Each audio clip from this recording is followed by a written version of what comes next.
होतोय तो भविष्यातही होत राहील। म्हणून तुमच्याकडून याचा खुलासा लागेल की हा सगळा विषय मतदारांपर्यंत कसा पोहोचतो आणि मतदार त्याला कसा ग्रहण करतात।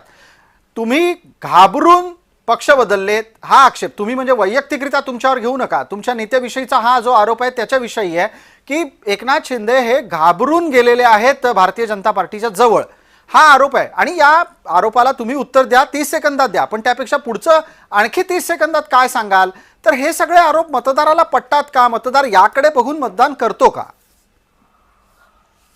आमचे नेते एकनाथजी शिंदे साहेब हे लढवय्ये आहेत, ते कधीच कोणाला घाबरत नाहीत आणि त्यांनी सांगितलेलं आहे की एकनाथ शिंदे हा पळणारा नाही तर लोकांना पळवणारा आहे। अरे ज्या वेळेला तुम्ही मग महाविकास आघाडी कुठल्या ह्याच्यावरती केली? महाविकास आघाडी करत असताना सगळी तत्व तुम्ही बासनात गुंडाळून ठेवली, तेव्हा ते चालतं। म्हणजे तुम्ही केलं तर ते सगळं चांगलं। मग मला सांगा ना की कुठल्या तत्वांच्या वरती तुम्ही महाविकास आघाडीमध्ये एकत्र आलेला होतात? फक्त सत्ता एकत्र यावी, सत्ता मिळावी म्हणून तुम्ही महाराष्ट्राचं जनमत बाजूला गुंडाळून ठेवता आणि त्याच्यावरती दुसऱ्यांवरती आरोप करतात। आणि महाराष्ट्राच्या जनतेने तेव्हा कळलं नाही तुम्हाला? कल्याणमध्ये एका सभेमध्ये तुम्ही सांगताय या बीजेपीच्या मांडीला मांडी लावून बसू शकत नाही, साहेब माझा राजीनामा घ्या, तो राजीनामा परत खिशात टाकताय। नेतृत्वाखालची शिवसेना ही खरी शिवसेना कळली का तुम्हाला? त्याच्यामुळे पुन्हा पुन्हा स्वतःच्या कधी तुम्हाला शिवसेना कळली का? मला बोलू द्या, मला बोलू द्या। शिवसेना कळली तुम्हाला कधी? प्रयत्न करू नका। 19 जून 1966 साली असेल तर माझं बोलणं झाल्यानंतर तुम्ही बोला। हिंदू हृदय सम्राट बाळासाहेब ठाकरे यांनी शिवसेनेची स्थापना केली। शिवसेना म्हणजे शिस्त, वचन। तुषारजी एक संधी देऊया, महिलेला बोलू द्या। तुषारजी ते जनसामान्यांचं ज्या वेळेस तुमच्या लोकांना ईडी आणि सीबीआयचा धाक दाखवला गेला त्यावेळेस तुम्ही गुजरातला पळाले, गुजरातवरनं गोवा वाया गुवाहाटी, आणि काय ती झाडी, काय ते डोंगर। तुम्ही झुकलात ज्योतिताई तुम्हाला जर उठाव करायचा होता, तुम्हाला ठाणे आणि महाराष्ट्र सोडून पळायला नको होतं। ज्योतिताई उठाव, माणूस जो पळणार आहे ना त्यांनी सांगायचं नाही की आम्ही पळणारे नाही पळवणारे आहेत। अरे पळून तर तुम्ही स्वतः गेले। अहो ज्योतिताई मला सांगा, तुम्ही स्वतः पळून गेले, आम्ही नाही तुम्हाला आम्ही पळवलं का तुम्हाला? तुम्ही पळून गेले ना, तुम्ही आम्हाला सांगताय का आम्ही पळवणार आहे? ज्योतिताई मला एकच सांगा, जर तुम्हाला उठाव करायचा होता तुम्हाला महाराष्ट्रामध्ये बसून उठाव का नाही? आणि अदृश्य शक्ती कुठली होती हो? कोंबड्यावरती तुमचा जीव अडकलेला आहे, राक्षसाचा जीव गद्दारांनी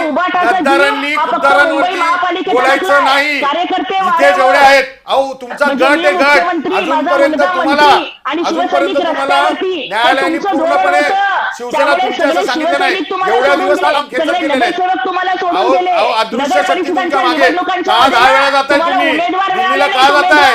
इथे काय घडलं का? गेले दिल्लीला लगेच? तुमचे नेते घराच्या बाहेर नाही पडले। अहो घराच्या बाहेर न पडता विधानसभेत देखील आणि लोकसभेत देखील आमच्या सीट वाढलेल्या आहेत। तुमच्यासारखं नाहीये कुठल्या तरी दिल्लीची अदृश्य शक्ती। तुम्ही मतांच्यासाठी आता बघा तुमची काय हालत होणार आहे। तुम्ही बघा काय हालत होणार आहे तुमची।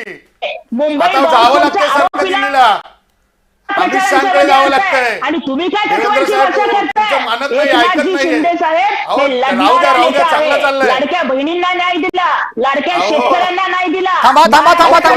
एक मिनिट, चर्चेला आपल्याला पुढे नेणं गरजेचं आहे। हनुमंतराव पवार आहेत सोबत, एका मुद्द्याला निश्चितच आपण इथे घेतोय चर्चेला, आणि तो आता जो सुरू असलेला अत्यंत तप्त स्वरूपातला गरम झालेला मुद्दा आहे तो आहे कोणत्या प्रकारचा दबाव वापरला गेला। तो दबाव नेत्यांवर, दबाव मतदारांवर अशा प्रकारे कसा होता का हेही तपासावं लागेल। चर्चेला त्यानिमित्तानं पुढे न्यायचंय।